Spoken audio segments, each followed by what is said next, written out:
رجب کا مہینہ چل رہا ہے، پاک پیغمبر صلی اللہ تعالی علیہ وسلم کی دعا ہے، اللہم بارک لنا فی رجب و شعبان، اے اللہ ہمارے لیے رجب اور شعبان کے اندر برکت عطا فرما۔ تو رجب کا مہینہ ہمارے لیے اہم بھی ہے، اور اس لحاظ سے بھی کہ نبی علیہ الصلوۃ والسلام کی اس مہینے سے رمضان کی تیاری کا ذہن بننا شروع ہو جاتا تھا، آپ تیاری کرنا شروع کر دیتے تھے۔ اور اسی طریقے سے اس کے اندر ایک بڑا واقعہ معراج بھی ہوا ہے۔ ہر نبی کو اللہ نے معراج کرایا، لیکن آقا نامدار سرکار دو جہاں صلی اللہ علیہ وسلم کو جو معراج ہوا وہ سب نبیوں سے اعلیٰ اور بالا معراج ہوا۔ اللہ کے پاس آپ تشریف لے گئے، آپ نے اللہ سے انہی آنکھوں کے ساتھ ملاقات کی، اللہ کا دیدار کیا۔ بہرحال روایات کے اندر مختلف انداز سے باتیں آتی ہیں، کافی ساری چیزیں مشترک بھی ہیں، تو آج ہم انہی مشترکات پہ بات کریں گے کہ جن کو کوئی ٹوک نہ سکے یا کوئی بات کمزور نہ ہو۔ یہ ہو سکتا ہے کوئی بات رہ جائے، بات بھول سکتی ہے، لیکن کوشش یہی کریں گے کہ اتفاقی باتیں ہوں، نبی پاک علیہ الصلوۃ والسلام کی طرف کوئی ایسی بات منسوب نہ کریں جو کمزور ہو۔ سب سے پہلی بات تو یہ ہے کہ نبی پاک صلی اللہ علیہ وسلم فرماتے ہیں، میں ہانی کے گھر میں تھا یا حتیم میں بیٹھا تھا، حتیم میں تھا کہ جبرائیل امین آئے، تشریف لائے اور مجھے ایک جانور پہ سوار کیا جو خچر اور گدھے کے درمیان کی جسامت رکھتا تھا، اور مجھے بیت المقدس کی طرف لے جایا گیا، اور اس کی رفتار اتنی زیادہ تھی کہ جہاں ہماری نظر پڑتی تھی وہیں اس کا قدم ہوتا تھا، اور بیت المقدس تک ہم پہنچے۔ وہاں پر سارے انبیاء کی امامت میں نے کرائی، سارے انبیاء نے نماز پڑھی۔ اب وہ جس حالت میں تھے اللہ تعالیٰ کو زیادہ علم ہے، آپ سارے انبیاء مثالی جسموں کے ساتھ تھے، آپ نے ان کو نماز پڑھائی، سوائے حضرت عیسیٰ اور حضرت ادریس علیہ الصلوۃ والسلام کے، کہ ان دونوں کے حقیقی جسم تھے، کیونکہ یہ آسمانوں پہ زندہ ہے۔ نماز پڑھانے کا مقصد یہ تھا کہ آپ کی باقی سارے انبیاء پر عملی طور پر فوقیت ثابت ہو جائے، آپ مقتدا بن جائیں نبیوں کے، کہ نبی آپ کے مقتدی بن جائیں۔ ویسے بھی آپ خاتم النبیین بن کر آئے بعد میں، لیکن آپ کا مرتبہ مقام سب سے اعلیٰ و بالا ہے، آپ کے برابر میں کوئی نہیں ہے۔ جس طرح جلسوں کے اندر خطیب بڑا جو ہوتا ہے وہ سب سے آخر میں آتا ہے، لیکن عوام بھی اسی کی وجہ سے آتی ہے، مرتبہ اس کا سب سے زیادہ ہوتا ہے۔ تو اللہ رب العزت نے سارے نبیوں پر آپ کی فضیلت بتانے کے لیے سب کو آپ کا مقتدی بنا دیا، آپ ان کے مقتدا بنے۔ پھر فرماتے ہیں کہ ایک زینے کے ذریعے، چاہے وہ سیڑھی کے ذریعے ہو، کوئی بھی طریقہ سمجھ لے، آسمانوں پہ لے جایا گیا۔ ہر آسمان پہ آپ نے سیر کی، آپ نے نبیوں سے ملاقات کی، ان کے مثالی جسموں سے ملاقات کی۔ یہ ہو سکتا ہے کہ یہی جسم جنہوں نے بیت المقدس کے اندر آپ پیچھے نماز پڑھی، آپ سے پہلے وہاں بھی پہنچ گئے ہوں۔ یہ بھی ہو سکتا ہے یہاں کے جسم اور مثالی جسم اور ہوں، اور آسمانوں کے مثالی جسم اور ہوں۔ جب آپ پہلے آسمان پہ پہنچے، جبرائیل امین آپ کے ساتھ تھے، دروازہ کھٹکھٹایا گیا تو سب سے پہلے پوچھا گیا کون؟ تو جبرائیل امین نے بتایا کہ یہ میں جبرائیل امین ہوں۔ پھر پوچھا کہ آپ کے ساتھ کون ہے؟ تو آپ نے بتایا میرے ساتھ آخری نبی محمد الرسول اللہ صلی اللہ علیہ وسلم ہے۔ اس کے بعد آپ سے پوچھا کہ ان کو بلایا گیا یا وہ خود آئے ہیں؟ تو حضرت جبرائیل امین نے جواب دیا کہ ان کو بلایا گیا ہے۔ تو پھر آپ کے لیے دروازہ کھولا گیا، اور یہی الفاظ تقریباً بعین ہی ہر آسمان پر دروازہ کھولنے سے پہلے آپ سے کیے گئے۔ آپ کو مرحبا کہا گیا، خوش آمدید کہا گیا، یعنی کہ عربی کے اندر جو الفاظ مناسب تھے، جن کا مفہوم یہ بن سکتا ہے کہ آپ کو یہ کہا گیا، اور بڑے اچھے طریقے سے، بڑی دل جوئی کے ساتھ، دل جمی کے ساتھ، بڑا پرتپاک آپ کا استقبال کیا گیا۔ سب سے پہلے جو آپ کی ملاقات ہوئی، ہم سب کے ابا بابا حضرت آدم علیہ السلام سے آپ کی ملاقات ہوئی، سلام دعا ہوئی، آپ نے ان کو بڑا خوش آمدید کہا اور بڑا صالح قسم کے الفاظ آپ نے استعمال فرمائے۔ اس کے بعد آپ دوسرے آسمان پہ چلے گئے، دوسرے آسمان پر بھی یہی آپ سے سوال جواب کیے، جبرائیل امین سے یہی سوال و جواب کیے گئے جو پہلے آسمان پہ کیے گئے۔ وہاں پر آپ سے حضرت عیسیٰ علیہ السلام سے ملاقات ہوئی دوسرے آسمان پر، یعنی کہ اس طرف سے دوسرا آسمان اور اوپر سے وہ ساتواں آسمان چھٹا آسمان بنے گا۔ اور یہ بھی یاد رکھیں عیسیٰ علیہ السلام اسی اصلی جسم کے ساتھ زندہ ہے، یہ ہمارا عقیدہ ہے۔ بر رفع اللہ الیہ وکان اللہ عزیز الحکیمہ، اللہ ما قتلوہ وما صلبوہ ولکن شبہ لہم، نہ عیسائی آپ کو قتل کر سکے نہ سولی پہ لٹکا سکے، بلکہ اللہ پاک نے آپ کو اپنی طرف اٹھا لیا، وہ آج تک زندہ ہیں۔ اور قیامت کے قریب امام مہدی علیہ السلام کے ساتھ مل کر دجال کانے کو قتل کریں گے اور دنیا پر اسلام کو نافذ کریں گے، بیت اللہ کے اندر دفن ہوں گے۔ اس وقت آپ جو ہے نبی پاک صلی اللہ علیہ وسلم کے حقیقی معنوں میں اصلی مقتدی بن کر آئیں گے، امتی بن کے آئیں گے۔ آپ کی عمر جو روایات میں آتا ہے 30-35 سال کے لگ بھگ ہوگی یا اس سے کم و بیش ہوگی، بہرحال جوانی کی عمر ہوگی۔ بیت اللہ یہ نبی پاک علیہ السلام کے روضے کے اندر بھی دفن ہوں گے۔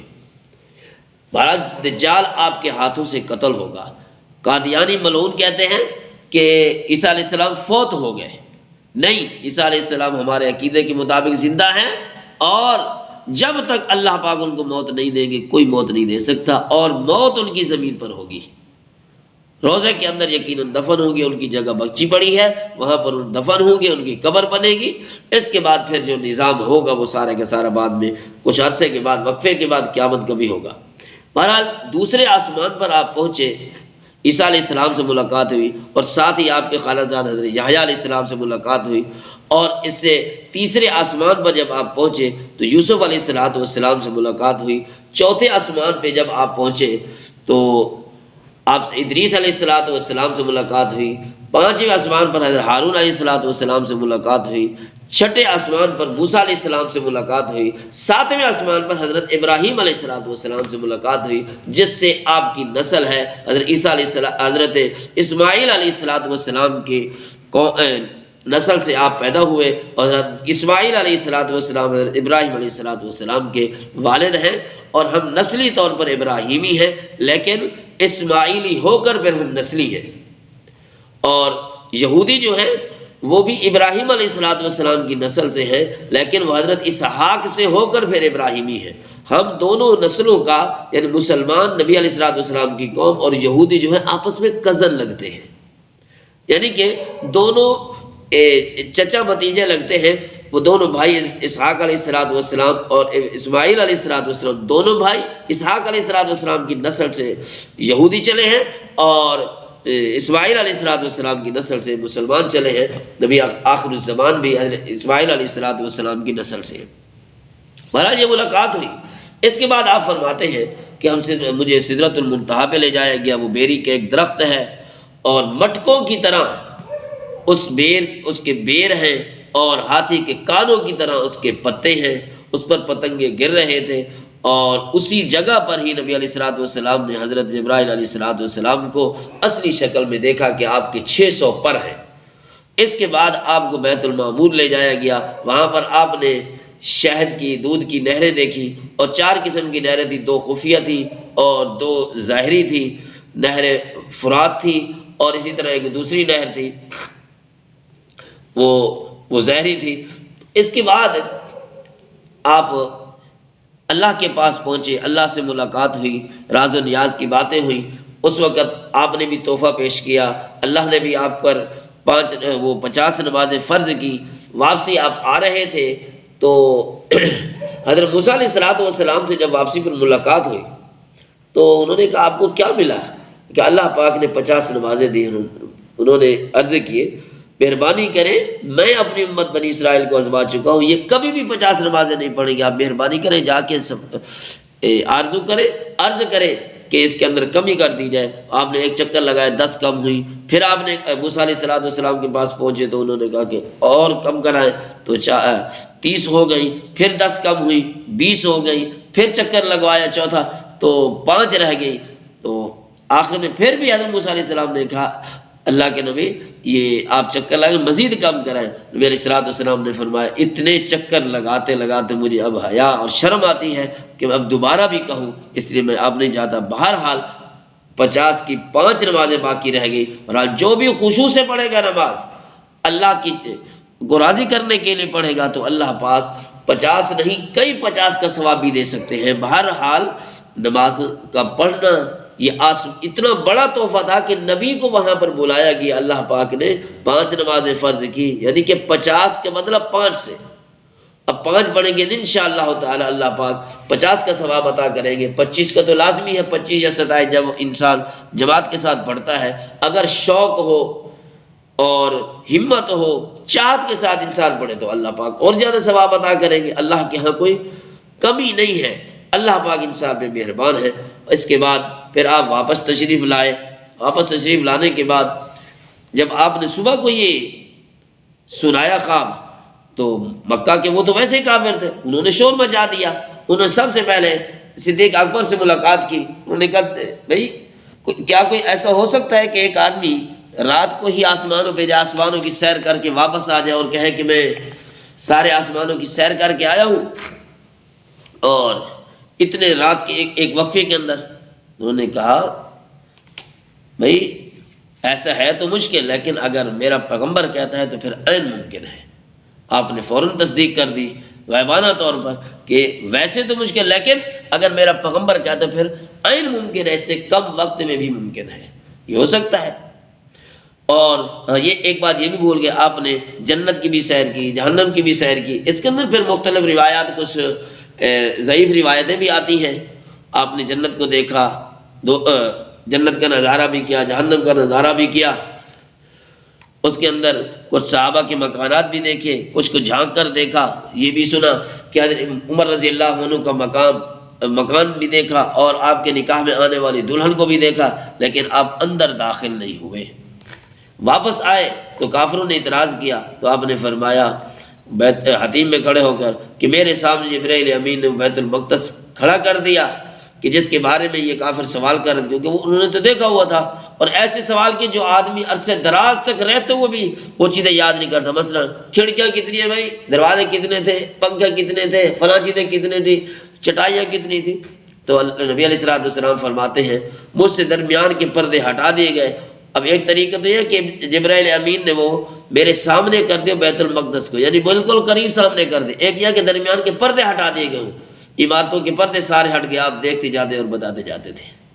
یہ چیزیں جو تھیں واقعہ معراج کی، لیکن ایسی چیزیں کہ جو ذرا اہمیت کے ساتھ اس سے تعلق ہے ان کا کہ کیا یہ تاریخ 27 کی تھی یا کوئی اور بھی ہے، اس بارے میں ذرا سمجھے. روایات کے اندر تاریخیں مختلف آتی ہیں، 27 کی بھی آتی ہیں، اس کے علاوہ بھی آتی ہیں، پورے مہینے کے اندر بھی آتی ہیں. لیکن تاریخ کا اہتمام اس وجہ سے بھی نہیں کیا گیا کہ یہ کوئی زیادہ اہم معاملہ نہیں تھا، کیونکہ نبی پاک صلی اللہ علیہ وسلم کی مبارک زندگی کے اندر 18 مرتبہ یہ واقعہ پیش آیا. جب 18 مرتبہ پیش آیا تو ایک مرتبہ کا اہتمام بھی نہیں ہے. نہ روزے رکھنے کا ہے، نہ رات کو عبادت کرنے کا کوئی خصوصی اہتمام ہے. ہمارے ہاں تو یہ ہوتا ہے کہ اس رات وہ رات عید کی طرح مناتے ہیں. بہرحال عبادت کرنے میں کوئی حرج نہیں ہے، لیکن ایک غیر لازم چیز کو لازم سمجھ لینا یہ ایک عجیب سی چیز ہے. کیوں کہ پھر یہ دوسرے فرائض کی طرح ایک فرض بن جائے گی، دوسری سنتوں کی طرح ایک سنت سمجھ لی جائے گی، جبکہ فرض اللہ کی طرف سے اور سنت نبی کی طرف سے. ہم میں سے کوئی ایسا نہیں ہے کہ کسی غیر لازم چیز کو لازم کر لے، تو پھر تو بدعتیں روز بڑھتی چلی جائیں گی. تو کوئی تعداد بھی کوئی تاریخ بھی خاص طور پر متعین نہیں ہے. تو اس لیے اس چیز کو لازم نہیں سمجھ 27 رجب کو. ہاں یہ بھی ہے 27 رجب کا ذکر بھی آتا ہے، مشہور بھی یہی ہے. اور ذہن کے اندر ایک چیز یہ رکھنی چاہیے کہ کنفرمیشن 27 رجب کی نہیں ہے، لیکن ان تذکروں میں سے ایک تاریخ ملتی ضرور ہے.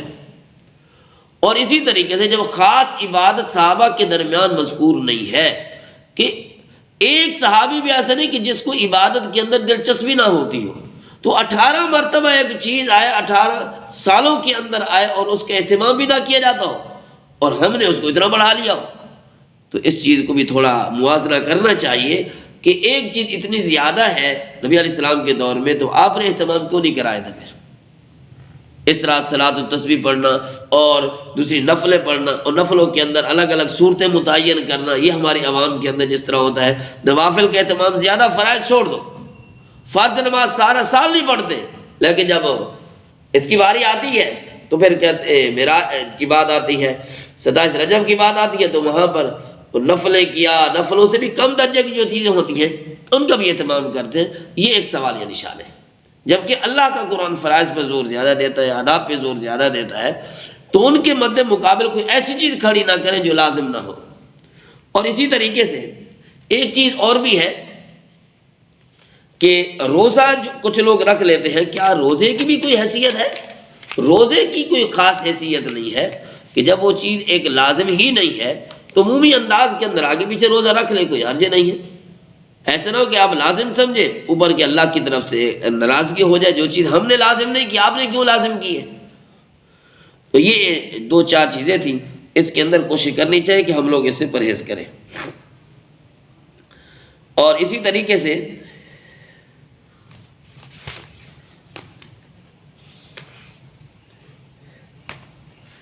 صحابہ کرام جتنے دین کو جانا کرتے تھے، اس سے زیادہ کوئی اور دین کو نہیں جان سکتا. جب دین کو کوئی اور نہیں جان سکتا، آپ نے اہتمام نہیں کیا، تو پھر ہمیں بھی اہتمام کی کوئی خاص ضرورت نہیں ہے، نہ رات کو جاگنا کوئی ضرورت ہے. پھر اگر کوئی آدمی یہ سوال کرے بھائی کہ اگر ہم نے جاگ بھی لیا، کچھ عبادت کسی بہانے سے کر بھی لی، تو کوئی کیا حرج ہوا، کون سا ہم نے گناہ کر لیا؟ یہ بات سوال اپنی جگہ پر ہے، لیکن جواب بھی سنیں کہ دین ہمارا اطیع اللہ و اطیع الرسول ہے.